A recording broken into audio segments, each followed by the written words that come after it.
Yesterday, I got a question on one of the videos regarding working in Australia as cloud engineer about how can people apply for work visa in Australia that does not require degree. Before I answer this question, I want to clarify that I'm not an immigration agent and I'm not. This is just best effort basis information which I have obtained from the website of Immigration and Citizenship, which is in front of you on your screen, and I will put the link to this website in the video's description, and you can do your own research and due diligence before you proceed any further.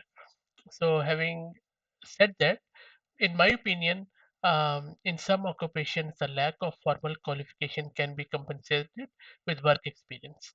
Depending on the occupation, it may be possible to apply for skilled and employer-sponsored visa, in even if you do not have relevant qualification.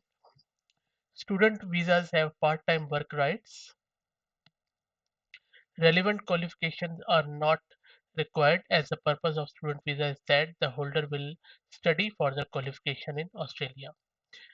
So if you have massive experience in a niche field, then yes, you can. I think your chances are quite bright.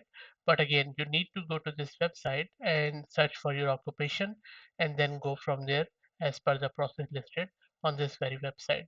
I have to say that, like other Australian government websites, this one is also very helpful and very clear. I hope that this was useful. If you have any questions or feedback, please put them in the comment section. Thank you.